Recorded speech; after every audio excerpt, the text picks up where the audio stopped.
it's always coming back because always the mission is first. The book has to stop. Skulls are getting cracked. Though no one knew it at the time, Alexander Kenua was about to do something unthinkable. His self-recorded videos give us a chilling glimpse into his twisted mind in the days before he committed a truly disturbing act. Do you see a bag of charcoal? Go ahead and open it. What is going? That's only part of it. I tasted some of it. It's tasted whatever principle of your sauce. Just spice, slow-based spice. So this will happen to that book. You keep doing that shit again, that's gonna keep happening. I refuse to. On the morning of May 25, 2012, 37-year-old Kujo Bonsafo Agye Kodye, an international student from Ghana, went out for a morning jog and never came home. Kujo has spent the last 6 months living with the family of one of his friends, Dr. Anthony Kenua, a physics lecturer at Morgan State University, and when Kujo failed to return home that evening, the family grew concerned. That concern evolved into outright fear when the family discovered that Kujo's wallet, ID, and phone were still in the basement. Even if Kujo had decided to go out somewhere without telling the family, there was no chance he would have left these items behind. Feeling that something was wrong, the Kenuas called the police. They had no idea just how wrong things were. Although the police responded immediately to the report and sent detectives over to interview the Kenua family and search the property, nothing of note was found, apart from a dead fox in a container behind the Kenua's home. This curious finding will later prove integral in the most sickening way. Eventually, cadaver dogs are brought in to go over the wooded area behind the Kenua's home, but they find nothing. The only thing of note uncovered is the fact that red pepper flakes have been sprinkled on the ground in the house, specifically in the basement. This is another detail that will prove crucial later. It seemed like the case was rapidly getting cold, but an unexpected discovery was about to change everything. 4 days after Kujo's disappearance, Jared Kenua, the youngest boy in the family, was down in the basement when he found something that made his blood run cold. After confronting his older brother Alex about it, Jared told the rest of the family what he'd found, and the police were once again quickly called to the scene. In an interview with detectives, Jared revealed the nightmare he found in the basement. We're here to talk about an incident that occurred last night. Why don't you go ahead, just in your own words, tell me what happened. Last night, right before I took a shower, I was gonna go get my laundry bag. So I went down to the basement and I opened the laundry door and I saw my blanket on top of a box. And as I was lifting the blanket up, I saw two pans for baking, and in between them was a cutting board. So I lifted up the pans, and in it I saw 3 different objects, and they were kind of black with some gravy substance looking at them, and it looked like hands and a head. And as soon as I saw that, I really couldn't distinguish whether it was a face or somebody's face I knew or something. But I looked at it and I stopped myself. I stopped what I was doing. I went upstairs and I asked Alex, come down here. And I asked him, what is it? And he said, don't worry about it. Don't worry about it. It's none of your business and all that stuff. And he started avoiding my question. Alongside interviewing Jared, detectives also spoke with Alex about this disturbing and suspicious discovery. As Alex has read his rights, the interview hits a slight snag. Are you willing to talk to me after being advised of your rights? And that's, again, a yes or a no question. Same thing as the one on top. Okay, and then your initials right there. And, oh, wait, you got to read that last one. What this one says is, have I threatened you or forced you in any way to make you talk to me? Yes. Have I really, or yes or no? Yes. I force. Do you think I did? I did threaten you? Because I'm not trying to threaten you. No, if you took it that way. Threatened, but I just take it as yes. Well, It's tell me then how, because I don't want you to feel that way.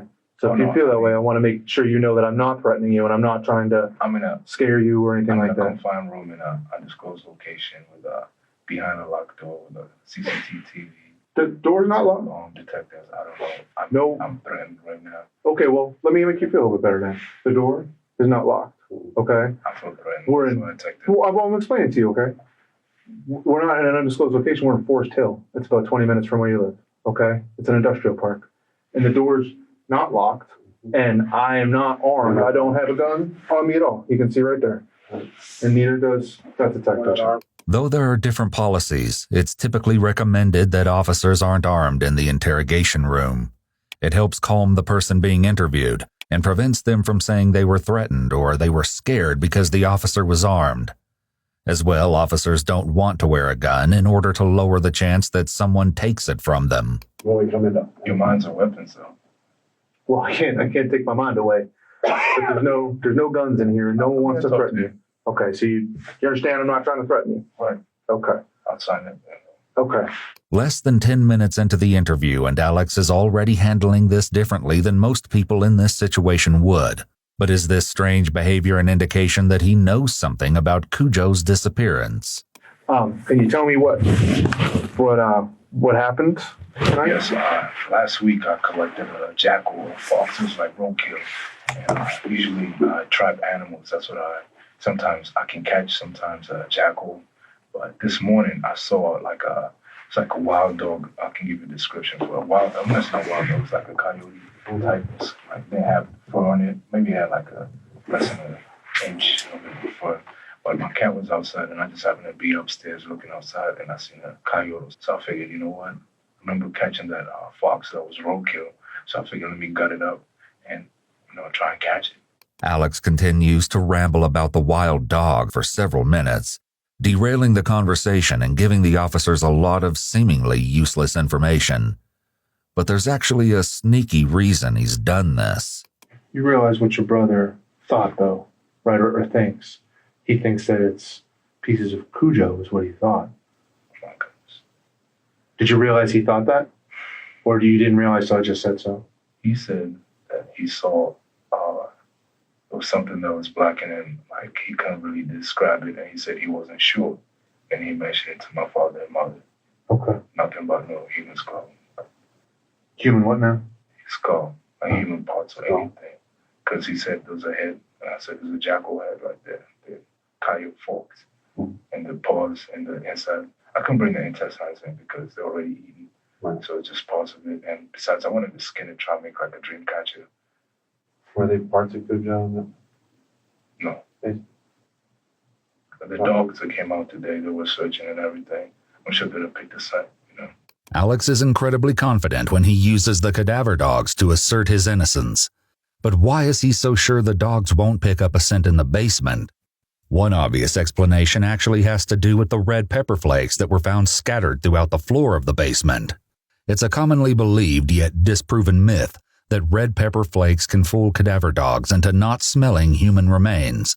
What they can do is potentially burn the dog's nose, but this would still not prevent them from indicating remains if there were any. However, as will later be uncovered, there is a far more sickening reason that the dogs didn't pick up on anything in the Kinua home. Still, it's entirely possible Alex believed the myth about red pepper, especially given some of his self-recorded videos. Now the question is about planning the unthinkable, because now how are the new powers going to use nuclear, biological, and chemical weapons? Sooner or later, the countryside is going to be torn in battlefields.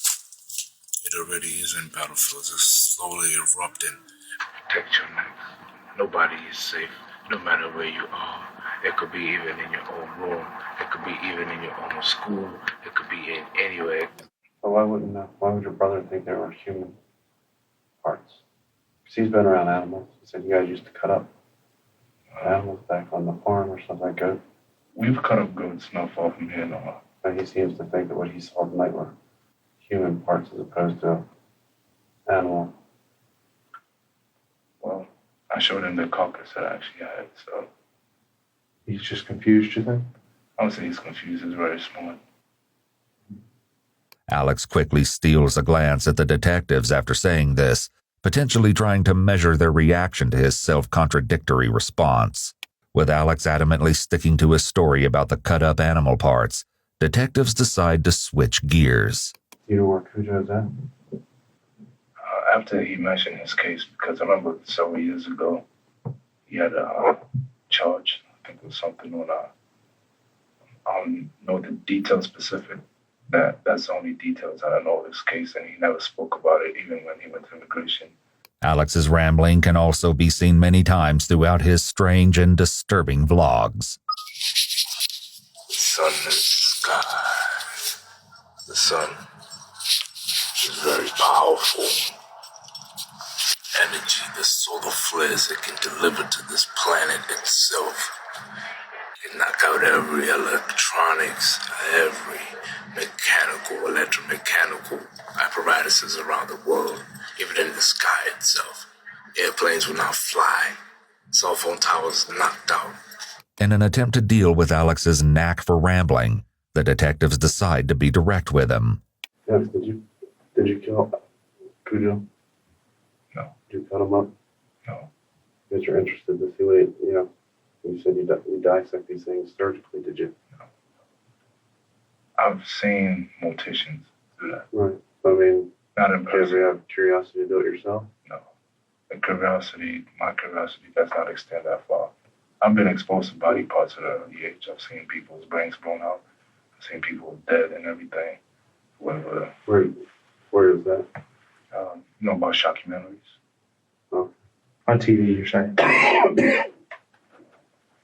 Shockumentaries. On TV? I don't know what you mean. Shockumentaries is a TV program? Shockumentary, yeah. Some of them are on internet. Sensing that they're not going to get anything useful from Alex, detectives end the interview and conduct a search of the Kinua home, completely unaware of the horror they were about to walk into. In the basement, officers retrieved the charred aluminum roasting pans that had allegedly had human remains in them. Not far from the pans were what appeared to be clippings of short, dark hair that had been wrapped in a paper towel and thrown in a wastebasket. In the laundry room, they find a roasting bag that could usually be used for poultry, scarred by the same charred residue seen on the pan and treated with an oily cleaner. In the room, they also found a camo t-shirt with what appeared to be bloodstains down the front. But this is only the beginning of the disturbing discoveries. Alex's bedroom is locked with a deadbolt and marked with a wooden sign reading, "Either some greater force of terror than death must be devised, or death will not be enough for coercion." Observe the sunlight, the shadows. The shadow. Call me Shadow. In Alex's bedroom, officers find the shockumentaries he mentioned, as well as multiple leather whips, a large hunting knife, and 2 machetes. These discoveries are overshadowed by what the officers find next. On the underside of Alex's mattress is a massive bloodstain, one so large that officers immediately theorize that whoever the blood belongs to is almost certainly dead. While they weren't able to find the body parts that Jared claimed to have seen, everything else the officers found in the basement points towards Alex being involved in Cujo's death. Eager to find out the truth behind this mystifying case, detectives sat back down with Alex for another interview. His explanation for the blood is shocking, to say the least. You and I and Chris, again, we're not here to get a confession from you or anything like that. One of the things that I asked you is I'm going to learn about you, right? Because let me explain why. There is psychology to that, and I'm going to tell you why. Because let's say that someone robs a bank, and I find out that this person has a wife that's dying of cancer. Is that the same as the guy that comes in wearing a mask and puts a gun in somebody's head because he wants to get partying up with that money? Or are they the same 2 people? The crime is a crime. Already, this detective appears to be taking a more strategic approach than the previous detectives, setting the stage for a conversation that will make Alex actually want to confess. One way he does this is by quickly introducing the idea that committing a crime does not make someone evil, and that certain people may commit crimes for reasons that are morally justified. The officer doesn't believe this, but is saying it to try to get Alex to admit to something. Unlike in his last interview, however, the detectives are ready for his rambling. Do you know what forensic science is all about? I don't believe what TV says too much about it. However, I'm aware that it's a hard business for science. Mm-hmm. Do you believe that deoxyribonucleic acid is an indicator to identify who an individual is? You can play because you have the X and Y chromosomes, and you can also identify, the GMO sequence from it. Mm-hmm. You can extract it. So you can tell the difference between the blood of a fox and the blood of a human being. Yes. What do you think the blood of your mattress should? That's a blood from period. From period? Yeah, a woman's period. And what woman would that be? Oh, she doesn't say anymore. What about the blood that was in The box. Mm-hmm. The box. That's a fox blood then. What if I told you that it wasn't? What if I told you that that was human blood? Then I have to show you exactly. Was it dried up or especially?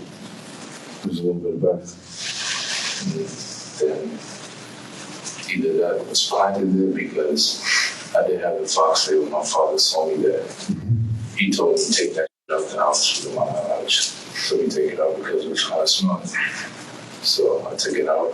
While searching Alex's room, police discovered a journal that contained extensive notes on how detectives and suspects commonly behave in interrogations. Some of his notes included, quote, "The capacity for resistance is diminished by disorientation.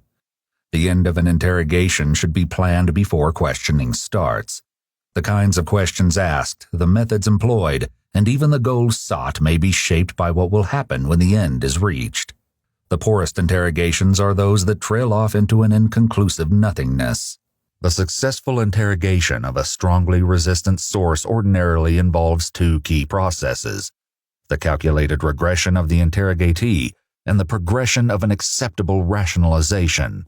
If these two steps have been taken, it becomes very important to clinch the new tractability by means of conversion.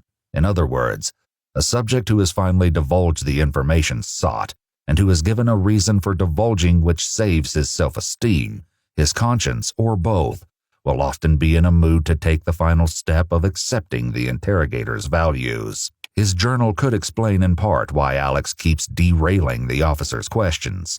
So, would you say, was Cujo a violent person? He had a tendency, I wouldn't necessarily say to be violent, but you can speak to every witness or even people who knew him. Well, you know I'm speaking to you because you knew him very well. No, I did not. No, I did not. I knew of him. I did not know him well. He never shared with me personal information about his life up until he got incarcerated. After then, he started talking. He came out much more like someone different. In 2007, 5 years earlier, Cujo was accused of assaulting a female graduate student at Morgan State University, the same school Alex currently attends, and trying to scare her into dating him by obtaining her social security number and phone number. Cujo wasn't only expelled from the school, but he was found guilty of a fourth-degree offense, stalking, harassment, and sentenced to 18 months in prison. Toward the end of his sentence, Cujo's visa was revoked and he was sent to a federal facility in Texas. Dr. Kenua, Alex's father, helped Cujo find legal representation. After his release, Cujo moved in with the Kenuas. Although Alex is stating that he doesn't know if Cujo is violent, that's not quite true. He referenced Cujo's case in the previous interview, and even went so far as to say that Cujo talked to the Kenuas about it. You know where Cujo's at? After he mentioned his case, because I remember several years ago, he had a charge. He mentioned something to my brother about the woman who got him in trouble, something like that. Alex seems to be downplaying Cujo's dark past, and it could be because he has an unsavory past of his own. So, you yourself were caught up in a situation not too long ago at college where you were accused of an act of violence. I wasn't there. I don't know the circumstances behind it. Let me just break it down real quick. Sure, if you want to. Well, I could be in a body bag right now. That's how I look at it. I stay with people who want to jeopardize our college experience and also our education in the world. I just happened to be in the mix of it. I could have moved. I should have moved actually, but because of that person and their behavior, they're jeopardizing my safety, bringing people at unknown times, and then pinpointing rumors on me. I'm not just any rumors, clear threats. So I had to defend my life. You stopped the threat. I mean, definitely I don't. The only fact is that how I went about it, because I didn't go outside to look for him. He came to look for me. He came into our apartment. And he could have been armed, and he is armed some of the times.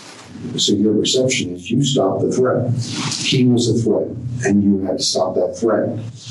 I think that's a fair assessment. Don't you? Okay. Before Alex had returned home from college, right before Cujo's disappearance, he spent a few days behind bars. Police spoke with Alex's roommate Devin Keys about Alex's strange behavior leading up to the incident. Hello? This is Devin. Hey, sir, it's Detective Lane. So, like I was telling you before, I wanted to talk to you about Alex, and you were his roommate on a daily basis? Yes, sir. Okay. How long had you guys been living together? We've been in the same dorm for 2 years, but that was my first year actually living in the same room with him. Now, were you a friend to Alex, or you guys just lived together? Yeah, I was a friend of his. Okay. In the last couple years, had his behavior changed at all? His behavior started changing in, I'll say, about December or January of this last year. Okay. What kind of things did you see that made you think his behavior was changing? Well, he just started acting different. People could have been united. This is an ancient mistake, but something meant me. Why? Why the f did they let that go? This is ancient. Did you ever see him have a skeleton hands? Not a real skeleton, but like a medical skeleton type of thing. Yeah, he had one of those. He had one of those. Now, when did he start carrying that around? I'll say around March, maybe. Did he ever do anything in his rooms that were strange or out of the ordinary? He had weird videos that he used to watch, and then he had like chanting books or something like that. Chanting books? I call them chanting books because they're not like normal. Well, I don't want to say normal religious books, but I was something kind of like voodoo, I guess. Voodoo kind of thing? Yeah. The videos you're speaking of, what kind of videos would they be? War videos, like torture, stuff along that end. Okay. Other people who knew Alex also noticed a change in his behavior. Alongside carrying a medical skeleton around, Alex started going by the nickname Mufasa. The latter fact became known when an RA had responded to a situation in which someone going by the name Mufasa had broken a window in an apartment building. But this wasn't the incident that resulted in Alex's time in jail. The young man he assaulted down there at your dorm room, did him and that young man have a problem? Like, was there kind of tension between the two of them, or did it surprise you that he did that? It surprised me because, like, just the other couple of days before it happened, like, they were just talking and about regular stuff, and then that happened. In an exclusive interview with Ewu, Joshua Caesar, the man that Alex attacked, talks about his close call with death. I knew Kenua as an acquaintance. We both went to the same school together, Morgan State University. Joshua said that he was meeting a friend after graduation and decided to wait for her at the apartment where Alex also happened to live. And when I walked through that door, as soon as I crossed the threshold, I heard what I know to be God at this point now. Put your arm up. I felt something waving over me. And so I put my arm up, and underneath my arm, I could see a man standing there with a black sheet over his head. And I was knocked unconscious. The man in the black sheet was none other than Alex Kinua. Alex had attacked Joshua with a baseball bat wrapped in barbed wire and chains. I woke up in the back of the house. Fortunately, Joshua's friends, Mac and Meriwether, were nearby to intervene before things took an even deadlier turn. Mac opened the door. He says, "I'm staying here. Don't go anywhere." I said, "What happened?" He said, "Stay here." Then he closed the door. About a few seconds later, I hear a bunch of rumbling, dun, dun, dun, dun, dun, dun, dun, and commotion. I didn't know what was going on out there still to that time. Matt came back inside and he said, "Come out." When I came out, there was blood all over the place. And I didn't realize at that time it was mine. With no memory of the attack, Joshua had to ask his friends about what happened that day. He said, Max said, "We were playing the game when we heard a scream, a shriek. We ignored it." So Meriwether said, "Nope, that didn't sound right." And opened the door, and he saw Kenya was standing over top of me with a knife. There was a struggle and a fight over my body. That noise and commotion I said that I heard in the restroom that I was waiting in till Max said to come back out was them fighting off Kenya a second time from coming in to get back to me. Mac and Meriwether bravely fought off Alex until he fled to a nearby wooded area. He was found by campus police shortly after and charged with assault and reckless endangerment. After paying a bond of $220,000, Alex's family brought him home on May 23rd, 2 days before Cujo went missing. Joshua's injuries included a shoulder fracture and multiple skull fractures. He also lost sight in his left eye permanently. Joshua credits his survival to his friends that protected him from Alex and the campus police officers that kept him awake after losing so much blood. As horrific as the attack on Joshua was, it was far from the only incident involving Alex. Yeah. I beat off on your bed, and I jerked off, and I sparked on. You got something to say, man? You can look at on your bed. Hope you have a good night's sleep. DP on them freaks. Super freak, huh? You like them super freaks? Well, I got you one. It's all over your bed. Playing games with out here. Who's playing with you? Nobody's playing with you. Matter of fact, I don't have the respect to be calling no more. So this will fucking happen to that. You keep doing that shit again, that's gonna keep fucking happening. Listen, next time shit will be that boy. Here's what's gonna happen. See your fucking clothes? Go look in your bed. Look, I left you fucking surprises. That's just me. Devin also had some insight into this incident between Alex and a fellow Morgan State student. Are you familiar with something when Alex maybe went into somebody's bedroom, did something on their bed? Did you hear that story? Oh, yes, I heard that story.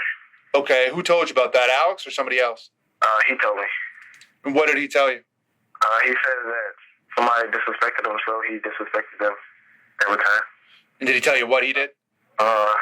He went to the guy's bedroom and on their bed. Did he tell you how they disrespected him in the first place? No, he wouldn't tell me that. Okay. Do you think there really was an argument between him and that gentleman, or you think this is just something he was imagining? I would say it was something that he either imagined or he just took out of hand. It wasn't just Alex's friends who had to deal with his baseless accusations. And right now, I'm following somebody who I thought was watching over here getting a phone call. Not even him. See right there? All the in the world will make sense. All the names are put on the board. Now, as it tells a story, and then unfolds as a scarecrow has returned. And the little boy that was picked up has released the scarecrow to scare the crows. You must each individually face, deal with crows. This is another love report because people are infected now. They're infected with a virus that is going to get them, and the dream is turned to a nightmare. A very few will survive. Based on his self-recorded videos and the accounts from those who knew him, it seems like Alex's aggression was ramping up during March, April, and May of 2012 before finally culminating in the terrifying attack on Joshua Caesar. All of these incidents involve Alex taking extreme actions based on perceptions that have no basis in reality. Realizing that this could be a possible motivation for Alex to have killed Cujo, the detectives dive into trying to uncover the truth behind Cujo's disappearance. Nothing can prepare them for what Alex eventually reveals. The issue of Morgan State, that guy, you perceived him to be a threat. It's not. And you perceived him to be a threat. And then I asked you if Cujo was a threat, and you initially, I don't really even know. Well, if he was involved in terrorist activities, if he was involved with bad people or bad things that were going on, and he's living at your parents' home, under their roof, with your siblings and yourself, how would you not say that he's not a threat? Like Cujo's case, as far as for him staying with our family, he stayed with our family before. Mm-hmm. He has done what he has to do, and that's when he, after getting arrested and all that, his behavior shifted. But you were so vague about that. No, what I mean is that his behavior shifted is as far as for how he went about his business. It's more so people can tell you much more whether he was much more involved with people or less more introverted. Alex seems to be having difficulty explaining himself the more the detective engages with his logic. Perhaps it's growing harder for him to make denials. Alex then alleges something about Cujo that's somehow even more shocking than anything else revealed so far. When you start connecting the pieces together, to me it made more sense that, he's trying to get himself back up on his feet. Mm-hmm. However, at the same time, he may not necessarily be doing that, He may have some other ulterior motives. And especially speaking to my mother, and who mentioned earlier that he's having troubles going to the basement to use the washer. Mm-hmm. And I spoke to him. I said if Cujo put his hands on him, and that's when I knew that something was wrong, and then I just went ahead and just fixed it. I didn't know something, but something that happened. Mm-hmm. I don't think anything happened. How do you feel about that? I don't feel nothing. It doesn't make you angry? Anger is a big thing too. Anger is something all of don't get mad, get wise. So couldn't being getting wise stopping the threat? Stopping the threat could be something. The pain is coming, the pain is going. They couldn't believe it, but now it's flowing. They fucking saw it. They got their mouths zipped up, because they know when they up, it's gonna get zipped up and thrown across the cut. They could have sorted. They could have sorted out the bodies, moving down it, but then now it's so distorted. Listen, you are responsible for what happened to Cujo. As far as his death goes, now, why you committed that act, they caused that. That's what I need to understand. I do know that he has been manipulative and taking advantage of my father's good heart and my family's kindness. You're not going to stand for that. Is that fair? Right. And on top of that, he also gives us signs, like I say, classifiers, terrorist behavior. Well, I do know. And I know how he acts and everything, because you look at my bookshelves and the type of books and material that I read, with him, he sat directly next to my library where I have those type of books there. And every time I noticed, he would go through them and he would look at me he would give me a certain look. He would give me a look like he doesn't want me to find something, he's hiding something. So every time I would come downstairs, he would rush to hide something. Mm-hmm. I'm like, what is he hiding? What is he doing? Whenever I went to my room, my things were moved around. So he was definitely in my room. Warning, please.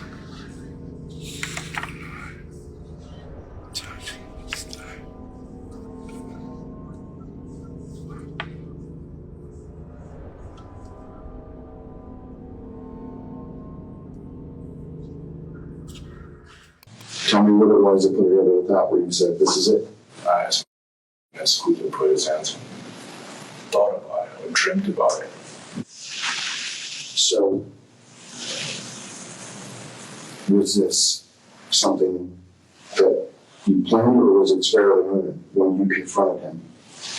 I didn't confront him. I told him already that night.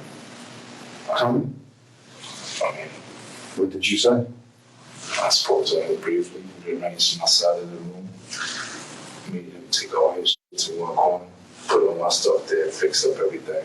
And I just asked him some brief questions because he started working out and all that, trying to do his muscles and all that. I was like, don't fight, especially people who come to my family. I do something else. Tell me, Alex, tell me what you did. I mean, this confession, yeah. So how did you kill him? I won't say I killed him. Now, Tell me asking you that, though. so basically, I spoke to him, and that was it. And then what did you do?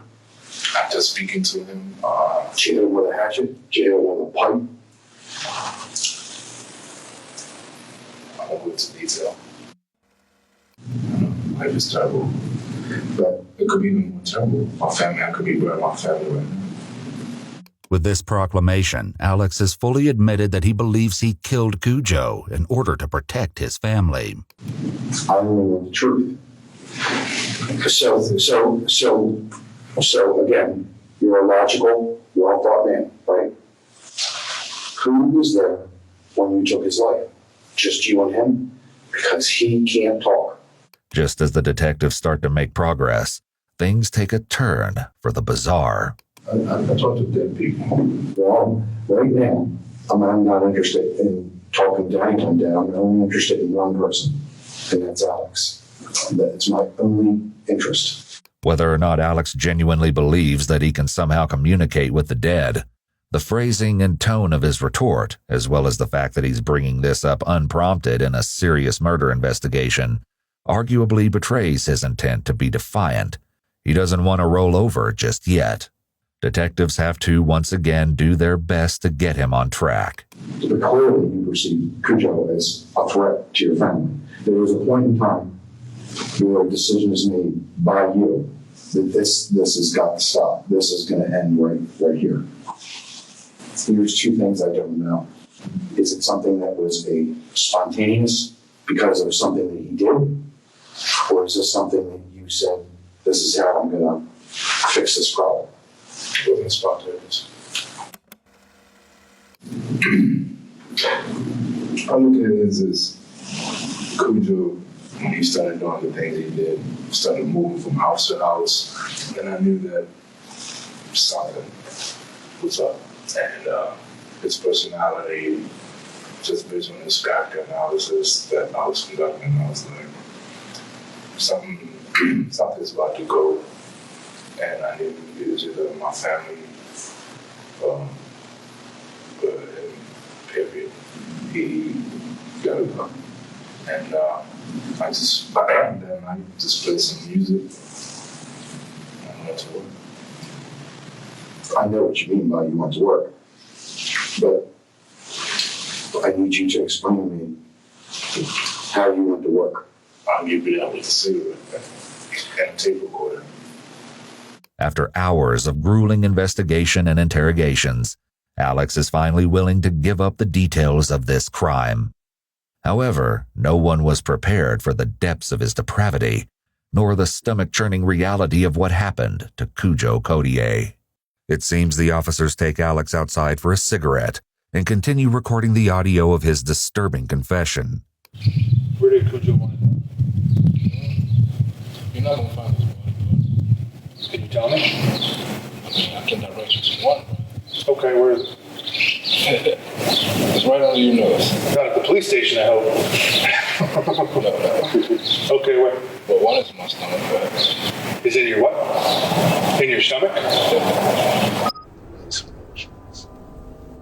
Go eat some food. Are you hungry? Or are you fasting? Are you starving? Are you marveling? No. What's going on? You will go eat food and you want to go eat food. You are wrong. Man. What part was that? What part was hard? As startling as this admission is, Alex isn't done with the horrifying reveals. When did that happen? Yesterday. Yesterday? The other body parts, are they, can you give me an idea where they are? You might be able to know. You might find them.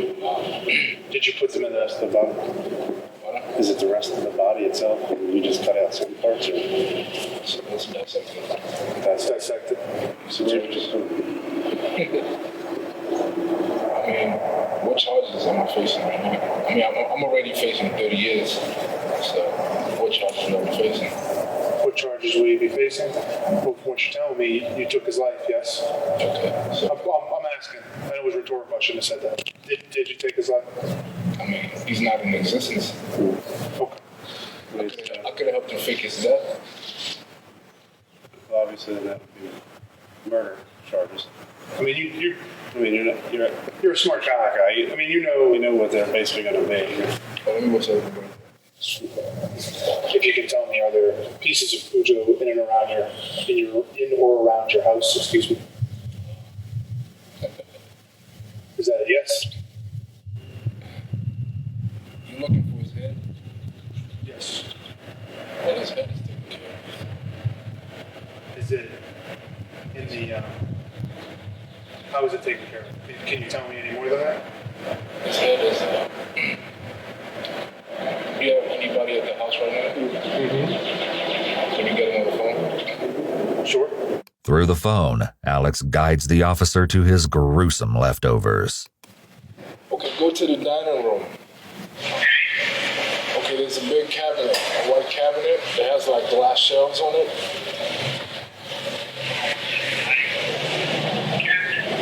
You see the white shelves? Now go to the bottom, move the box of books over there. At the bottom of the cabinet, move the boxes and open open one of the shelves. Do you see a bag of charcoal? Go ahead and open it. What is it, Alex?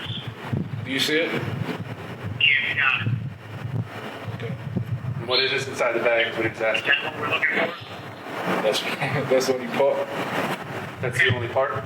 After recovering Cujo's severed hands and head, the officers were set on retrieving the rest of his remains.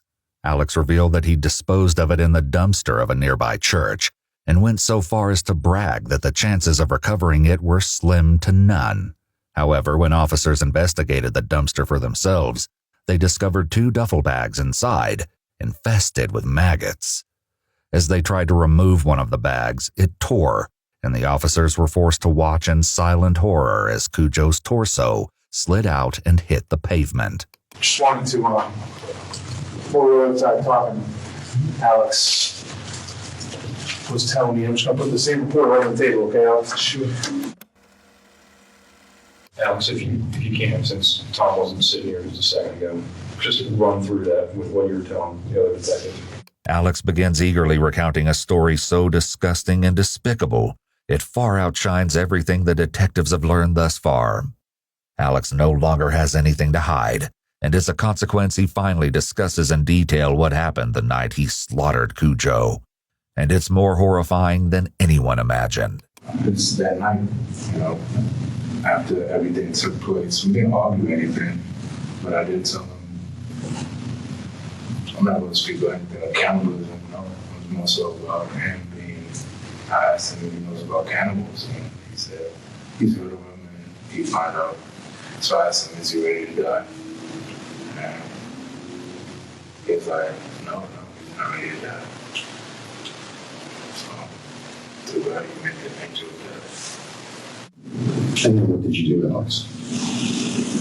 Well, that night, I know he's into gospel and everything, so played some gospel music, and then he was sleeping. Came at him, I stood over him, and went to work with the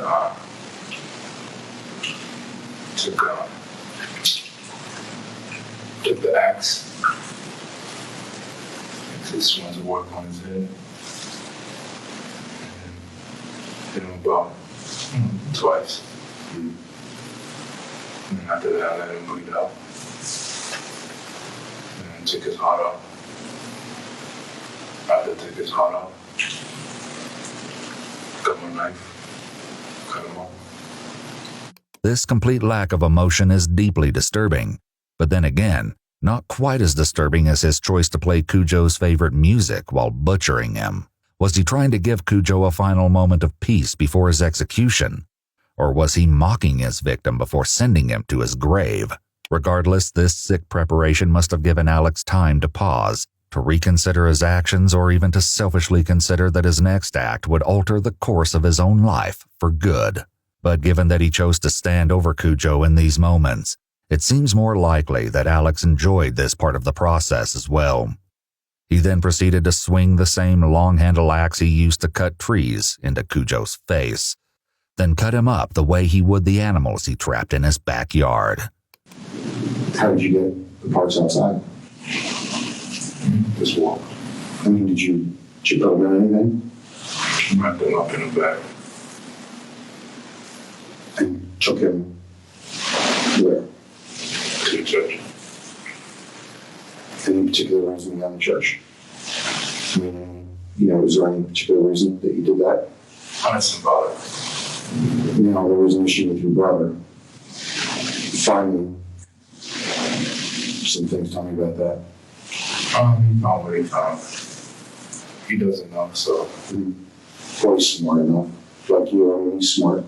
Not that smart, but he doesn't know the circumstances behind it because sometimes his judgment clouds him. He may not have seen because when I'm not around, he's the second, I would say the second in charge. And if he can't recognize the threats on his own family, then what is he going to do? What do you think should happen to you for this? Put me in insane now. I don't know. Are you insane? No, I'm not. However, the action that may look insane towards society. But basically what I do is ancient right of getting rid of scum. And that's the way you look at Cujo. That's ancient justice.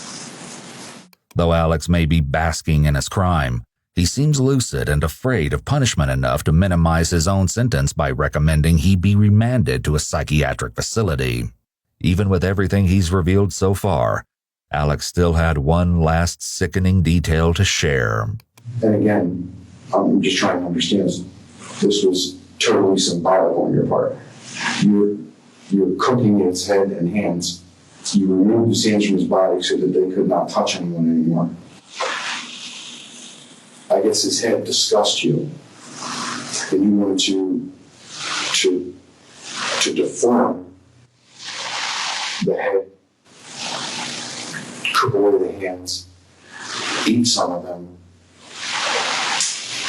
and you ate his heart. That's the only part I didn't eat. I didn't eat his head. I tasted some of it.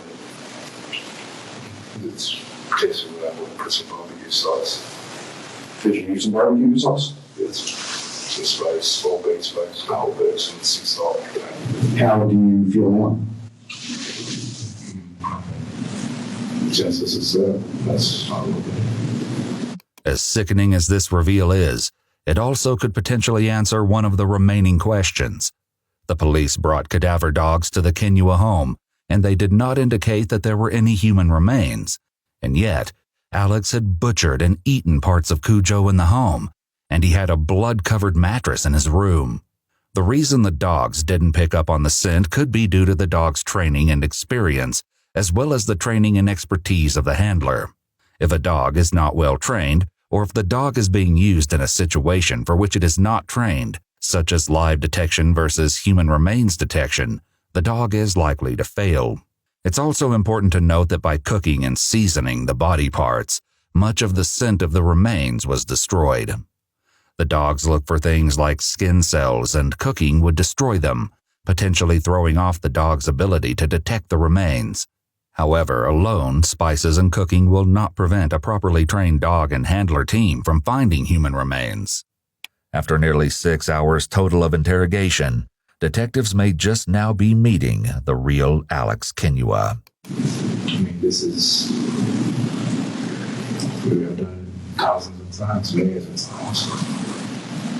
I mean, this body is just temporary. If the body is in, I could lose this body.